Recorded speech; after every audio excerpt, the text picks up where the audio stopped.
I was at Elan from 72 to 78. And that's when I was there. And which house were you in? I started off in Sebago. And I was there. That was obviously that was in 72. Anyways, after the house burned down, we left from there. I went over to Waterford. And so when I was in Waterford, I stayed there for several years. And when I left from Waterford, I went to Parsonsville. And because obviously they built Parsonsville. We went over there, did a little painting, set up the beds and stuff like that. And so I went to Parsonsville when that opened up. Then when I got in reentry, and I was getting ready to leave, well, I was about 18 then. So when I was about ready to leave, I left from there. I went to Poland Springs. When I went to Poland Springs, at that time there was the cabins down by the lake. There was one cabin was for the girls, that was by the lake. And then the other one was for the boys. And then you had what we consider the main house, which was the third cabin. You know, and the only time we went up to the main house was to the dining hall, and I was to eat dinner, or if they had a general meeting, and we all had to come up there to the general meeting. But that's pretty much where that was at. So when I left there in the summer. I left there in the summer of '78. I know I was in New York by the time school started. And how old were you when you went to Elan? I was 12. You were I was 12. I was 12. I was pretty much. I mean, this was like I got there probably. Let me see. I came to Elan from the Connecticut Junior Republic. I was in the Connecticut Junior Republic, and that's where it was a boys' home. I was there. That's where I got in the final finale. They was tired of my bullshit, and they got me out of there. So that was around a little bit before Thanksgiving. Because I remember very clearly being in Sebago by Christmas time because they had a lot of Jewish food there and stuff like that.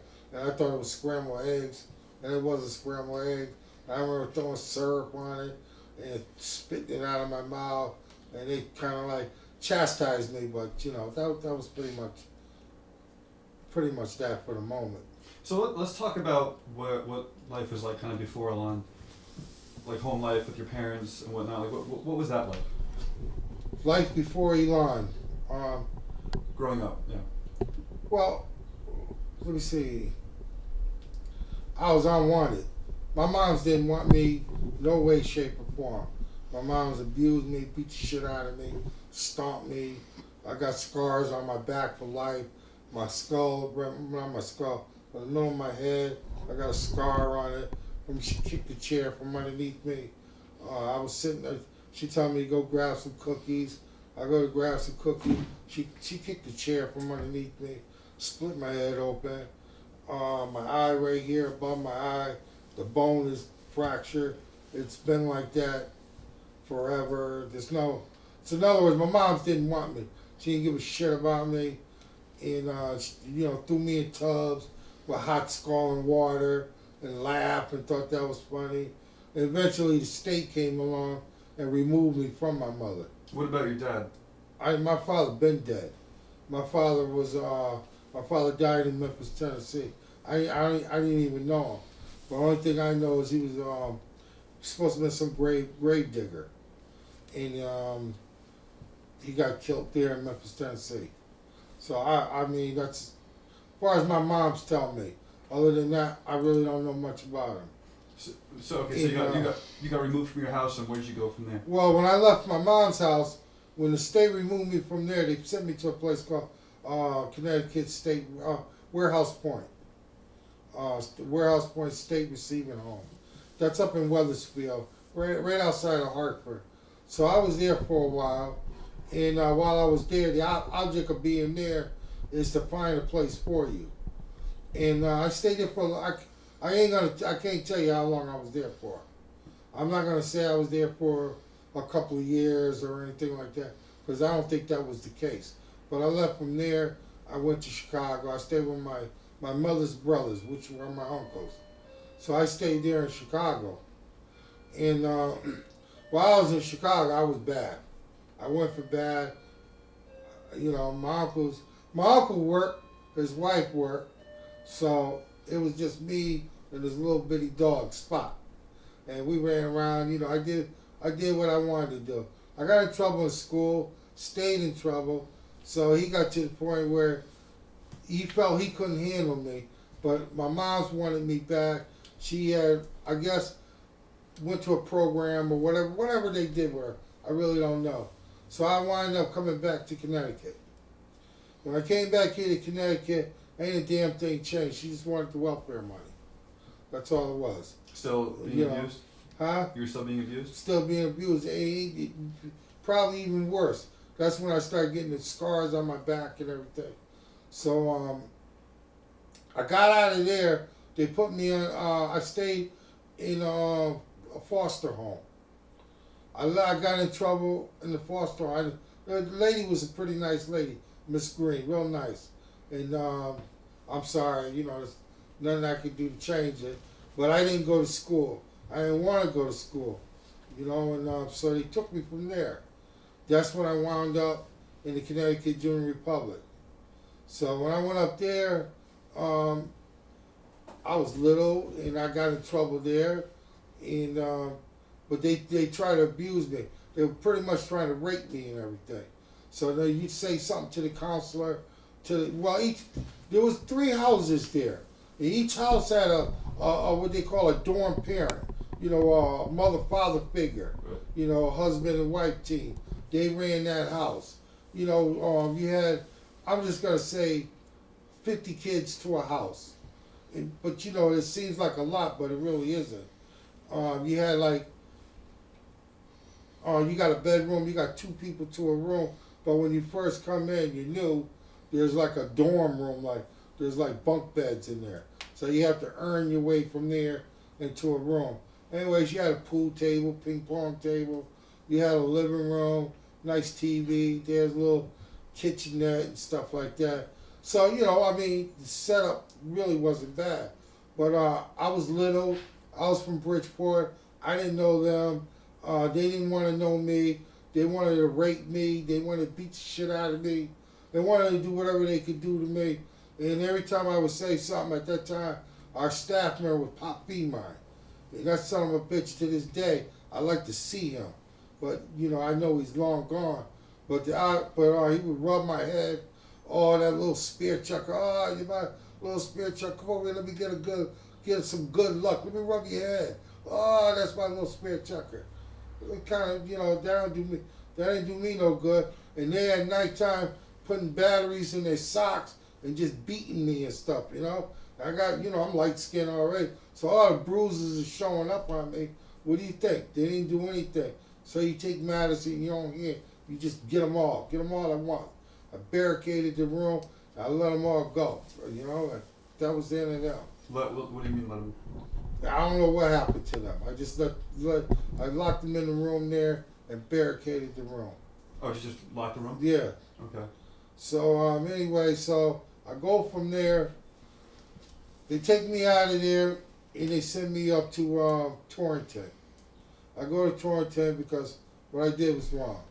They did CAT scans on me and all that, and so next thing I know, I went before a judge, and the judge, I had Judge Glass.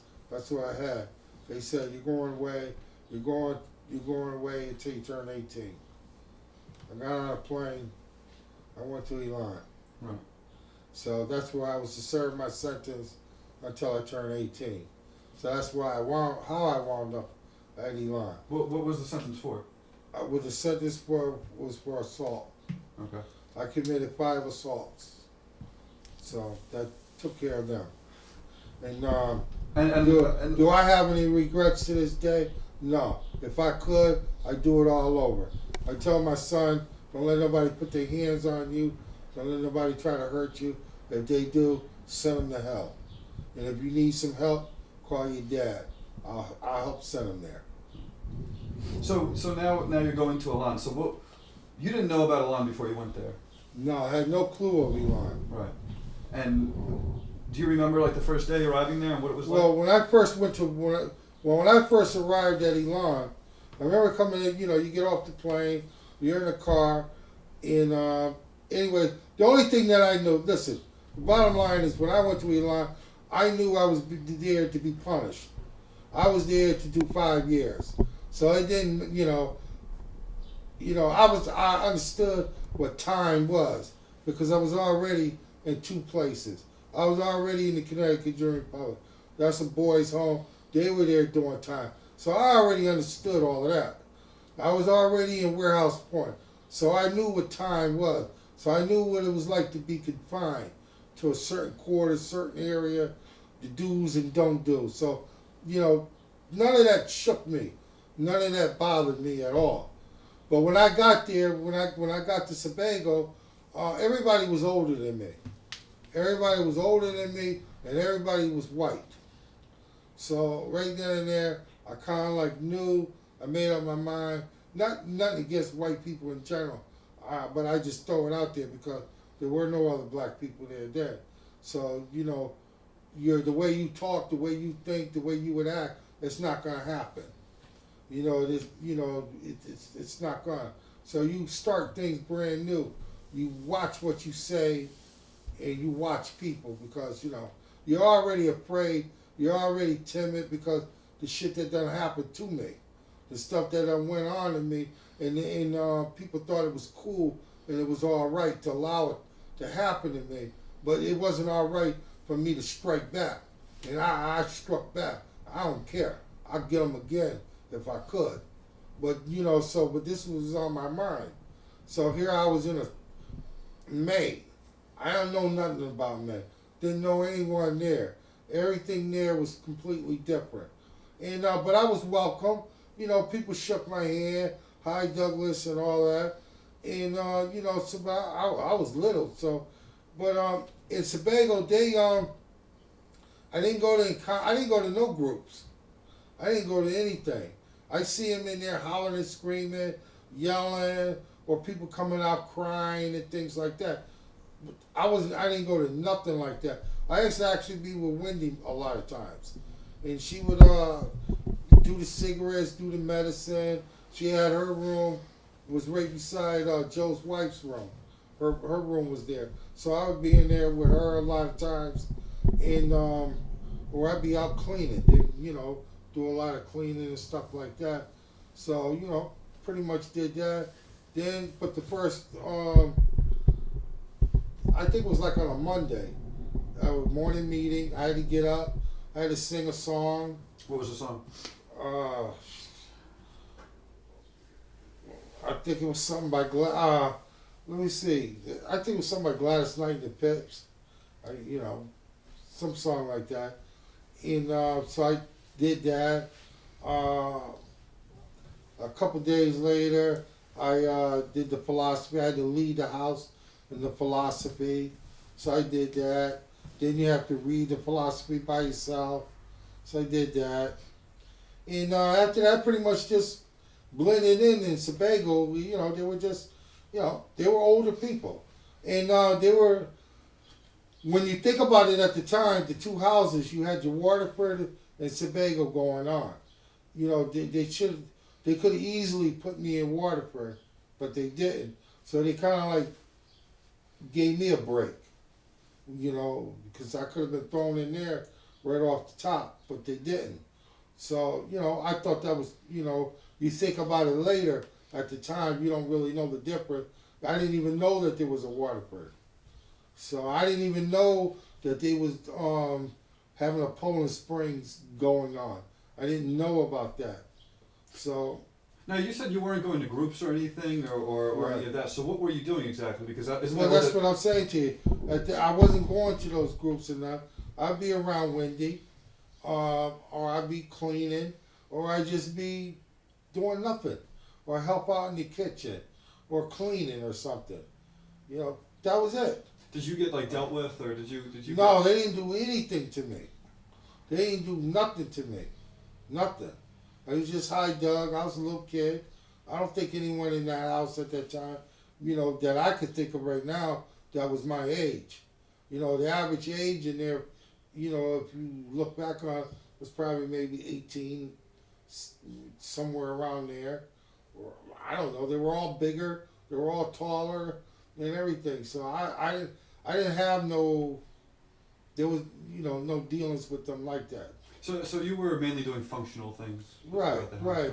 You read the philosophies, you read the signs and stuff. They had the no free lunch, better understand than to be understood. It's just, I was just there. And what position did you get up to in Sebago? In Sebago, I wasn't there all that long. Right. I didn't go no farther than the service crew. So you're just a worker, I guess. Yeah. That was it. There was no, because by then, Bert Tucker was burning the house down. Right. Matter of fact, him and Wendy were good friends, and he did it right. He made sure Wendy wasn't in there when he set that house on fire. And I remember it was in the wintertime. We were all standing outside, and the house burned down. And Mary was there with you. I don't really know Mary O'Brien. Well, she experienced the same Bert and all Yeah, that. but I don't even I know of Mary, but that's about it. I can't take it no further. Were you doing drugs before Elan? No, I was only 12 years old when I went to the line. Just make sure you say it in the sign. I didn't do drugs. No, I didn't do drugs. I was only 12 years old. There was no drugs that I could do. And when you went to Elan, obviously you saw a lot of drug addicts. I didn't see the drug. I didn't even know that these were drug addicts in Sebago. I don't even know if they were or not. I didn't start seeing drug addicts until I went to Waterford. So what kind of people were in Sebago? Like, what was the type of people? What was It seemed like they were upscale people, suburban people, just pretty much it. But why were they there? Like, what was the... I don't know. I don't have a clue. So, I really don't. When I was in Sebago, I really don't. I really wasn't it. I wasn't there all of that long for me to come back to you now and tell you what kind of people or anything.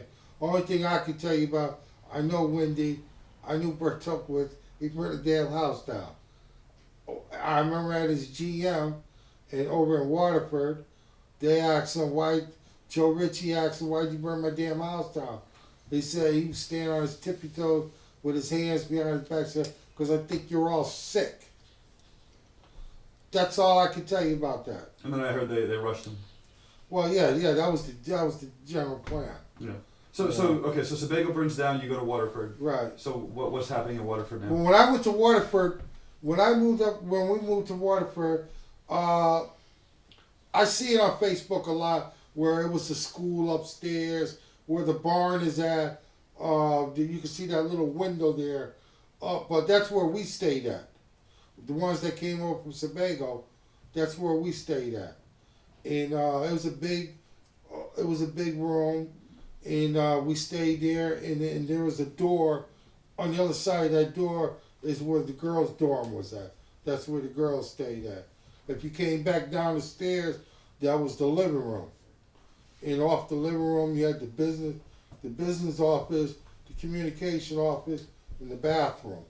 And then there was like a door there, but near the stairs that go upstairs, but that was never open.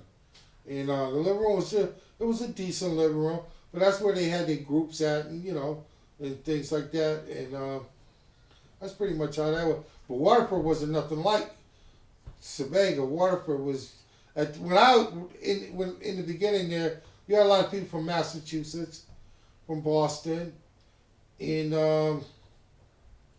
then you had a few that was there from New York, and I really don't. In Rhode Island, you had some people. I really don't. I mean, not at that time. I know later on it was like me, Myra Batanzas, and a couple others that were from